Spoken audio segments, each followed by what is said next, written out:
Hello and welcome to Word in the Burg, another installment of our monthly topical talk show about issues that matter to Harrisburg and the region. And today we've got a really interesting topic. We're going to talk about the Patriot News and Penn Live and the coverage of Harrisburg. And we're joined by two very special guests. We have the Vice President for Content of the PA Media Group, which is the owners of Penn Live and the Patriot News, and that's Kate Barron. Kate, good to see you. Thank you for being here. Thank you for the opportunity. And we also have the editorial page editor for the PA Media Group, and that is Mr. John Meisig. John, thank you. Thanks. Great.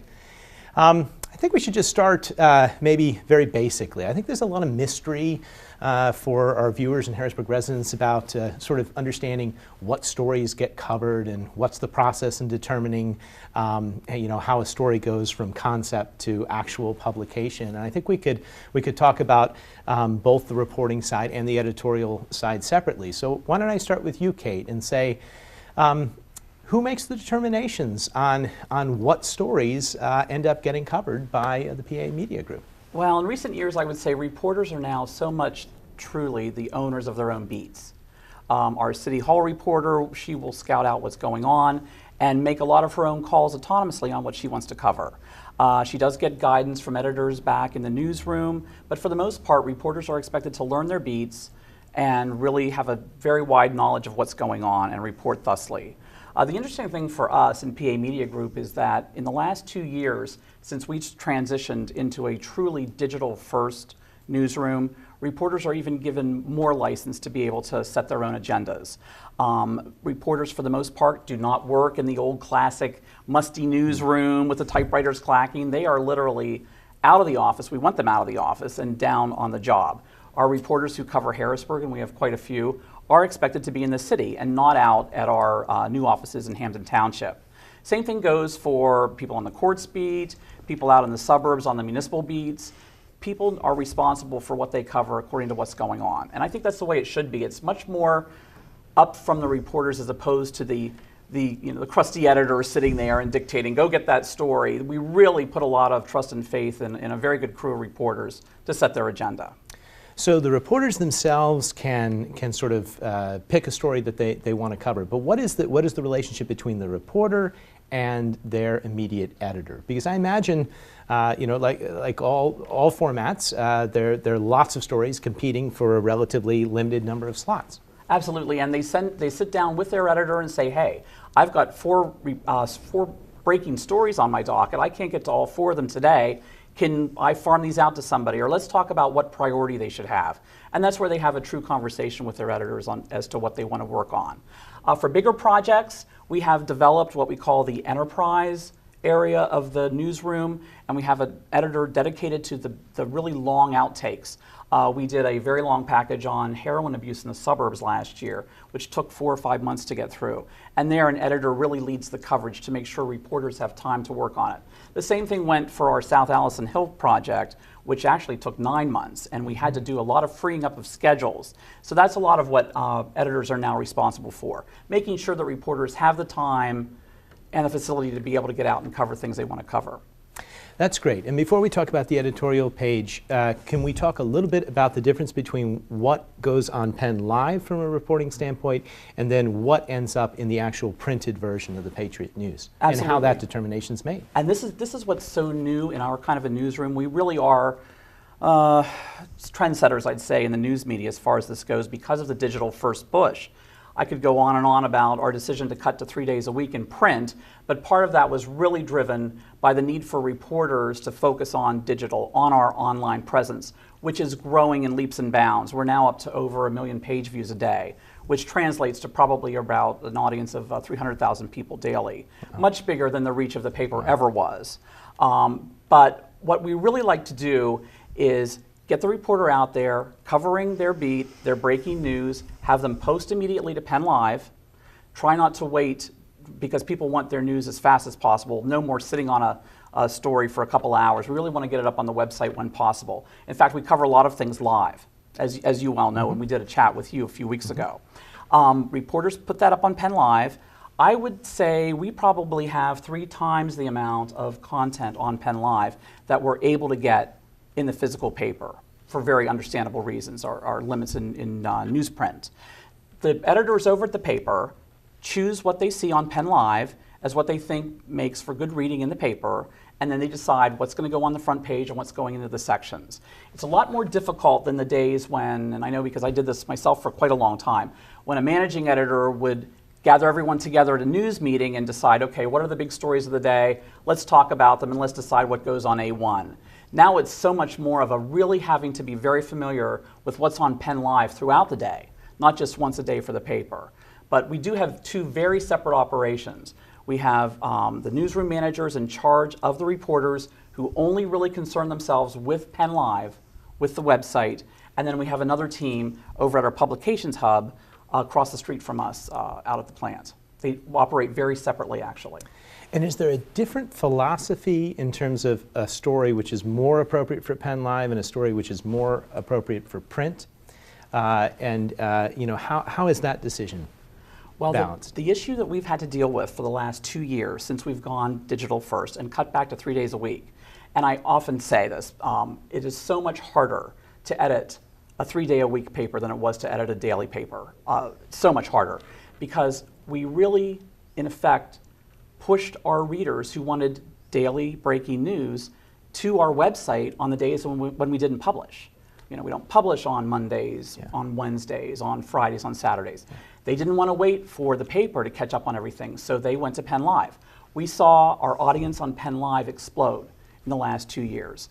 Because of that, people are indeed reading the news online first. We had to look at the paper and say, what can we do to make that paper relevant and current so that people won't pick it up the next day and say, hey, I just read this on Penn Live yesterday, I don't need to get the paper. So what we've tried to do are really pick out a lot of the analysis pieces, a lot of the what we call the deeper dives into stories, a lot of stories that we now curate as opposed to just strictly copy edit into more in-depth packages for readers. It's very difficult because the biggest thing that we got hit with after we did all this was, I just read that on Penn Live. Why don't I want to read that? I don't want to read that in a paper. Yeah. So we've really had to recraft stories to make them a lot more different than what they saw online. It's difficult. John, let me bring you into here because I know the editorial page has really sort of taken off under your leadership. I know a lot of people that buy the paper specifically and go straight to the opinion pages. And you're trying to cover as the paper for the capital of Pennsylvania, state politics in a broader way. But can you start by talking again about how decisions are made for what to cover on the editorial side of things, and then maybe address how you keep a firewall between that and the reporting side of things? Well, just to finish Kate's thought from the previous conversation there, I mean, one of the neat things about the print product is it's very much more a news magazine approach than it is a daily newspaper, where you come to, you go to time.com and you see the stories on there, but then when you go to Time magazine, you see presented in a new way, repackaged in a different way, and there are distinct audiences. But that thought had occurred to me as Kate was talking. When it comes to opinion, it's funny, the choices that we make in opinion are very much like the choices that are made on the news side of the house. We try, insofar as it's possible, to be nimble and reactive, proactive rather than reactive to what's going on in the news. So that means something's happening on the news side. There's say the governor's budget address. Under the old paradigm, there would be the news story. You would wait a day, and then there would be an editorial or a column reacting to the governor's budget address. What I've tried to do with Penn Live is make it very much more proactive, where you have the analysis taking place alongside the news story itself. So we have the governor's budget speech on one side, and here's a contextual editorial piece or column trying to explain to people what it means to them, how it's going to impact their lives. Or we have what's known as an engagement post, where we just turn it open to readers and say, well, what did you think of the governor's speech? How do you think this is going to affect you? And in a lot of ways, let's turn the editorial model on its head, because if you think about it, I mean, the old-fashioned editorial page was the sort of the voice of God editorial on high, saying, this is what we think, we possess this wisdom, therefore you, the people, should think this as well. And what we're trying to do on Penn Live now is instead ask many more questions. What do you, the readers of Harrisburg, think is important? What do you, the readers of the Susquehanna Valley or Pennsylvania, think is important? How can we attack these issues? How can we help you find solutions to our problems? acting as an intermediary between them and power, or between them and a program or whatever, to try to help them solve their problems, or to frame the discussions in the community in a very positive way. And I think part of the way that happens is approaching the job is very much like a journalist would, a beat journalist would. That means, for me, because state government stuff tends to be my wheelhouse, I'm on Capitol Hill a couple of days a week covering hearings or going to press conferences or interviewing policymakers. Last year during the gubernatorial campaign, I was out with the candidates quite frequently, observing them firsthand. My deputy editor, a very capable guy named Matt Zenzi, you have seen him at city council meetings, he goes to school board meetings, he's a very visible presence in the city. That's really, I think, the only way you can do this job effectively, is if you're doing the same kind of shoe leather reporting that a beat reporter would do. The difference is that rather than just presenting a straight up news story saying X happened yesterday, we're saying X happened yesterday and here's why it matters to you. Here's how you can affect some change, or here's who you need to contact to have your problem solved. So it's very much more, I think, a collaborative relationship with the readers and with the public. I'm very aware, and have become more so after living here for a long time, of the role that the former Patriot News and now Penn Live and the Patriot News plays in sort of the civic life of this community, and the responsibility it has to be constructive. And I'm trying very hard as the paper's opinion editor to make sure that tradition continues in some new formats, in some new constructive formats. But just like the news, just like the news site, this is a very different role for an editorial page editor. This did not go on even 10 years ago. No, it's extremely helpful to actually hear it characterized like that, because it's not what you normally conceive of as the role of an opinion page. It seems like you see yourself less as an arbiter of opinion, but rather a conduit for the popular voices to come through. Yeah. And so, but I imagine that has a bit of a flip side, in that you're both on Penn Live through anonymous commentary or through other voices that are submitted to the paper. You're probably giving voice to opinions that can be very sensational, very controversial. Let me give you an example.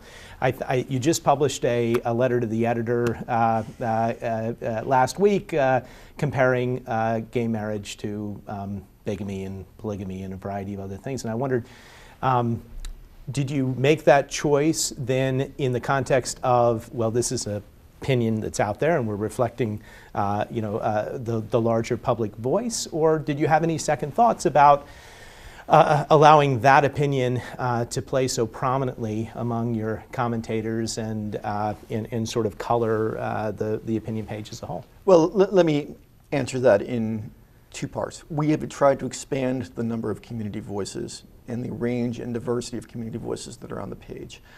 We had until yesterday, until she decided to run for city council, Rhonda Mays, who was writing for us on a bi-weekly basis. A young man named Jamar Thrasher is now writing for us from Harrisburg. We have Rojed Harris. We have a number of people from throughout the community. We're trying to broaden our voice and trying to broaden our reach, so that much more of the community's voice is reflected in the opinion page.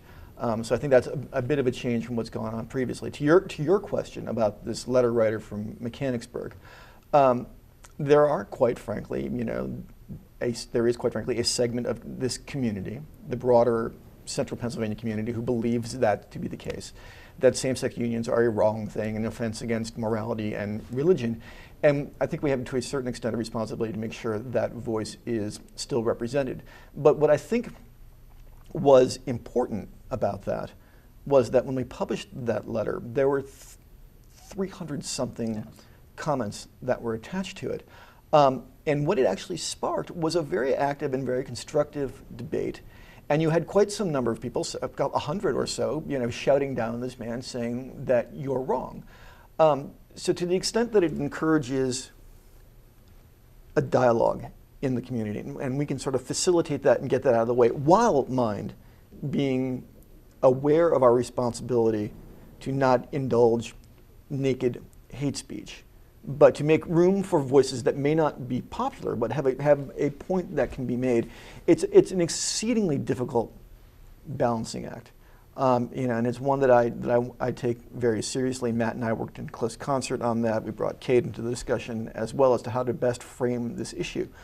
But I think when it comes to stuff that may get people out of their comfort zones, or that somebody, that a broad majority would construe as offensive, that you put it up there and you hold it up to the light, and that it's a cliche that sunlight is the best disinfectant. But when you hold that kind of speech up to the light, it can be exposed for what it is, and the community can decide for itself whether it's good or not. And in this case, the majority of our commenters sided against this person. So I mean, to the extent that it's people taking charge of the dialogue and taking charge of the debate, I think it was a good move. That said, I don't want a letter like that on my page every single day, because once in a while, sure, that's fine. Every single day, absolutely not. Yeah, it struck me as being a bold choice. Let's put it that way. Well, I would also counter that it was a bold choice for us, and it's something that we talked about quite extensively when all of the action happened with gay marriage last year. We ran a 6-column photo of 2 men kissing. In fact, I think it was up at Reservoir Park or Riverfront, perhaps, in celebration. We ran it big. We thought it was huge news. It was huge news for Pennsylvania as well as the local community, and we got a lot of calls on it. But to us, it was bold, but it was happening, and we didn't want to shirk from that at all. I'd like to get into the whole anonymous comment debate, if Let's you don't do mind. that, because that's where we're If I could yes. just, before you do, if I could just say, I mean, we have aggressively editorialized, as you probably know, Mayor, on behalf of same-sex rights, on behalf of marriage rights. So the paper is well established. That's why I was surprised to see the letter Well, be published. again, we have to make room for those alternative voices. That's one of the responsibilities in an opinion page. But I mean, as an institution, our support for marriage rights, for gender equality, for sexual equality is well established. So I think we have sort of that authority going in, where we can make room for this counter voice, because we still have a responsibility to provide some space for opposing voices. But I don't want the fact that we've been aggressively in support of this to get lost in the conversation either. No, absolutely. I guess the question is how the debate takes place, and what is the context of that debate? What is the monitoring of that debate? I think we're going to defer to Kate on that one. Yeah, if we're going to talk about I'd the love to segue to anonymous that, commentary. As a public official, I certainly feel that I'm more or less a fair game, but a lot of times it seems to me that on Penn Live, the commentary itself becomes the story, especially if you read it where you read the story and then you read the comments, and the comments become so back and forth and sometimes coarse and personal, that it really undercuts what oftentimes can be a very balanced and clear news story, to the point where by the time you're done reading the commentary, you as a reader don't even remember exactly what was reported and what was in the commentary, and it all sort of blurs together. And when you couple that with the idea of anonymity, and we can talk about that as well. I mean, my suggestion would be, why allow anonymous commentary? Why not go the way some media outlets have gone and require people to sign in to comment? But so let's talk about it first philosophically. What is the role of the commentary, and when is too much, and then would there be a way to move from anonymity to people owning their comments a little more directly? I wish I had another hour, because Yes. it's a favorite subject of mine, and one that I've personally felt my attitudes move toward it. For starters, I will be the first to tell you that when we began supervising Penn Live, which was 2 years ago when we went to digital, we knew that we had a serious job of cleaning up the nature of the comments. There were a lot of trolls out there. There were a lot of untoward comments that we had to dive into, and we did not want it to hurt our reputation as a news source. So we have put on a very much of a full court press over the last 2 years in particular, and dating back before that, but really the last 2 years, to do so. We now have 3 full-time employees whose entire jobs are to monitor the comments, wade in and deal with untoward comments. They ban people that are guilty of uncivil, just really off-the-wall commenting that is not appropriate on the site. We also have a service that does this for us when we're not in the newsroom. So we have quite a wall up against this. Nevertheless, we are now averaging, and I just checked this the other day, about 1,500 comments a day when you look at them all together. And of that number, a couple hundred get flagged every day. So it's a big job to do. I'd love to have a couple more people to throw on it. Be that as it may, what we're trying to do to police the comments and make them better, and I do indeed think that it has gotten better on Penn Live. In fact, I think it's gotten vastly better. We have been encouraging reporters to get into their comment stream, as we call it, on their stories and confront people that are in there perhaps misstating things or clearing up misapprehensions that might arise in the comments. At first, I didn't think this was going to have much effect. I was a little skeptical about it, but I have found almost to a person, when reporters get in there and start having the conversation with the readers on something, it invariably, instantly cleans up the conversation, and the conversations become quite constructive. I would ask you that when you were here at our office and did your live chat a few weeks ago, I won't hesitate to say, I think you were a little surprised at the tenor of the commenting, how when there's a real live person in the comments answering back, it automatically elevates them. Was that, am I misstating that, or was that your? I agree with you completely, and I think commentary, that type of interactive commentary is great, and it's, but I think part of the reason that is because I was writing under my own name, and reporters are writing under their own name, and what they are doing is they are reminding the conversation that these are real people. And that tends to ground the conversation. I think that's where we go with anonymity, where I think that if you simply required people to sign in and post their commentary, I think you'd have the type of elevated discussion that you would want, and you'd still have people actively involved. Yeah. You might, but here's what will happen, and I've seen this happen. I saw this happen down in Chambersburg, in fact, where they did that. They had, a number of years ago, they had allowed anonymous comments. They felt it was getting out of control. They started having people have to log in with their own names. Automatically, the conversation really decreased.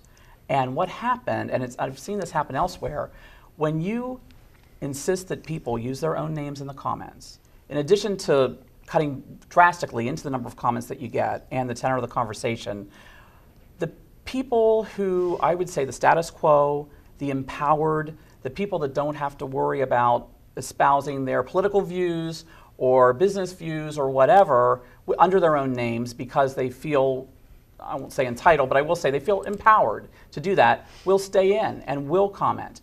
But people have found that those who are very, and I'll mention public employees, school teachers, small business owners, people that are in those kind of positions are very reluctant to do that because they're worried about their jobs. I'll never forget when I first took over the editor's role, I did a live chat as you had done, and I was wincing because, believe me, I've been the subject of some nasty barbs myself on Penn Live. But I got in the comments and I posited the question, what do you think about anonymous commenting? Would you still be on Penn Live commenting? And one of our very regular posters, I can't remember what his name was, but it was someone who'd done it a lot, very knowledgeable, really added a lot to a conversation, came on and said, I'm a small business owner in New Cumberland, and if I had to put my name with my comment, I would never post again because I would be too afraid of alienating customers or irritating the powers that be, and I just wouldn't feel comfortable.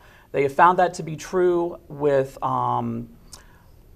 say, those out of the middle class. Poor income residents would be much more reluctant.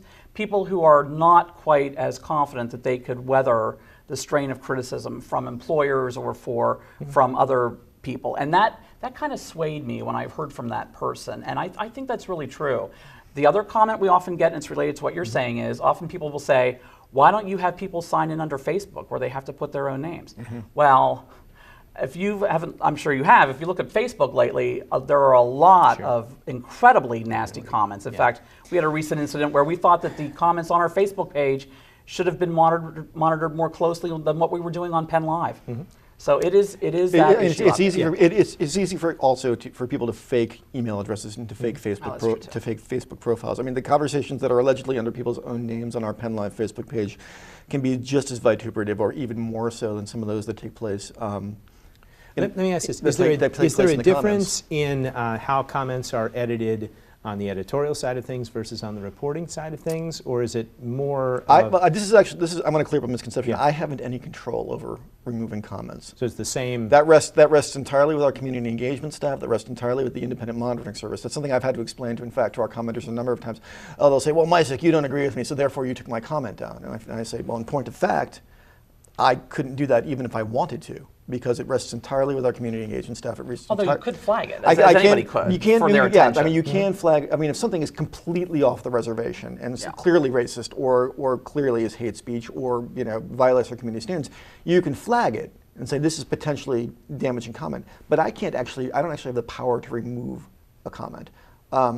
Okay. When I joined Penn Live 2 years ago, it was very much the same environment. It was a really Wild West kind of vibe in the opinion page, and it's gotten to the point now, 2 years on, where the commenters and I we don't always agree with things. We often don't agree, but have developed a kind of begrudging respect for each other. And I can't tell you the number of times during the week where they say, "Well, I don't agree with what you said, but I've always appreciated the fact that you get in here and then you talk these things through for us." It's far more constructive now, and I think Penn Live still has this reputation for having sort of a gutter snipe commenting culture, but that's been cleaned up a great deal, even in my 2 years here. I would agree with that. I would Do say you? that I'm glad to hear I do that. see a lot of improvement. I do think the engagement of reporters has helped in that, and I also think there is a long and distinguished history of anonymous writing and American media. The Federalist Papers. Yeah, Understood. very So it's not that, but I think if that is going to be the policy, then it does come with the burden of monitoring, and it's good to hear Absolutely. that you're continuing to We are invest very in aggressive about that. We have limited Absolutely. time, and we have to get to this Sorry, issue. that could be We a have separate to- show, I I know. need to talk just a little bit about the coverage of Harrisburg, and I want to tell you some of the things that I hear. I mean, there is a perception that since the physical relocation of the paper occurred from Center City to the West Shore, that there's been a lack of connection to the city, and that despite the fact that the reporters are out and some live in the city and they're generating these stories, that it would still be good to have a physical outpost or a presence. Is that something that's been considered, to have a media storefront or something in Harrisburg, or is that just old-fashioned? I think it is yeah. old-fashioned, and believe me, I was one of the pained people when we moved out to the suburbs. I loved being in town. I loved walking out on our big steps on Market Street and seeing Ed Rendell holding an impromptu press conference there. I mean, I just loved that old building so much, and it was so great to be in the heart of town. But I think what's happened is, it wouldn't have mattered anyway, because reporters now are mobile. When you join the Patriot News Penn Live as a reporter, you are given a MacBook laptop and you're given a smartphone, and those are your tools of the trade. And then we don't want to see you in the office. We want you to be out. As I had mentioned, a lot of our reporters do live in Harrisburg. Our reporter who covers City Hall, Christine, is there all the time. And she will pull up to a Starbucks, or she'll go in Little Lamps or some other place and plug in and do her work. And it's so much faster, so much more efficient, and you're in the heart of where your sources are, of where your readers are. It works out very well. We now have expanded down into the Lancaster, York, Adams County area as we've truly become a very, very regional website. And our first thought was, gosh, do we need an office in Lancaster? Should we be downtown? It's a great downtown as well. We thought, no, we don't need to. We have a reporter who's willing to move down there and live there. She can work out of her house and then get on the street and go to those places where you can plug in now. And I think that it took me personally a long time, because I've been in this business a long time and have my office. And it took me a long time to get over that, but you don't need that anymore. It is passé at this point. And not to mention the fact it's a heck of a lot more economically efficient too, not to have another office downtown. The days when I started at the Patriot almost 30 years ago, we had, I think it was 5 bureaus at the time.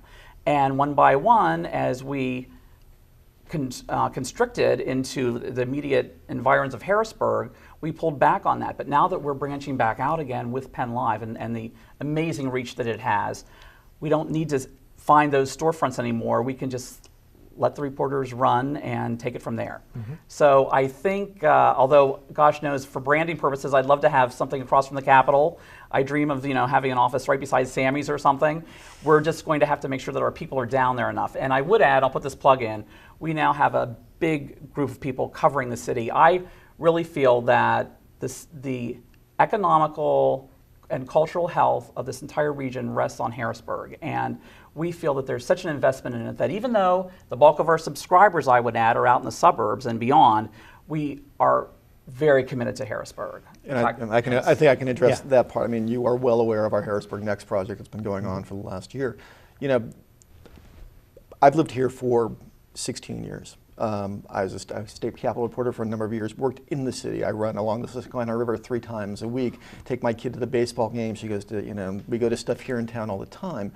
And to me, I mean, we're very much invested in the fabric of this city. And the Harrisburg Next project that we started back in the beginning of 2014, coincident with the start of your administration, was committed to one thing, and that was to improving the civic life of the city, whether it was helping people get their leaves removed or with trash removal, or to connect them with some kind of city service. We held a very successful town hall up at the Camp Curtin Y, you'll recall, where Chief Carter was there along with his captain, where people said, I have this problem.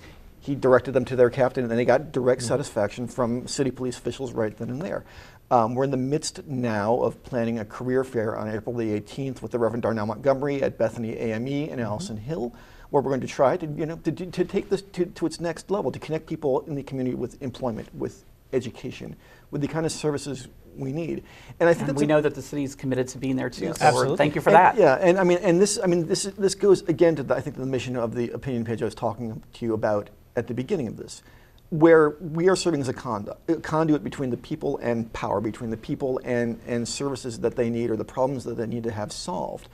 And Penn Live and the Patriot News, I can say, as long as I am the opinion editor, we will be committed to Harrisburg. We are committed to Harrisburg. And it kind of irks me when I hear people say, well, you're the Hamden Township Patriot News. Because to me, it's a false choice. As goes the city, so too go the suburbs. And as go the suburbs, so too does the city. And this idea that somehow just because there's a body of water between one shore or the other, that their fates are not intertwined is incorrect. And it's a false choice. And to the extent that we can defeat that perception, I think we're going to really try. Well, thank you. I think that's a great place to end. I certainly share the sentiments, and we want to continue to work with Penn Live and the Patriot News and the PA Media Group to help expand the coverage, give voice to the disempowered, and make sure that people have their concerns addressed.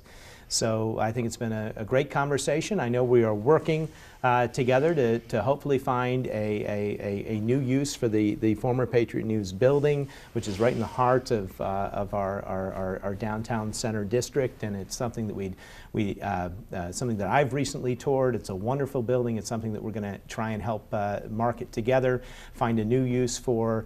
Hopefully this will be the first of a number of conversations, and is in keeping with our larger conversations with the media about coverage of Harrisburg in general. Thank you all for watching another episode of Word in the Burg. If you have additional topics for future Word in the Burgs, I hope you'll email them to us at wordintheburg@cityofhbg.com. We'll see you next time.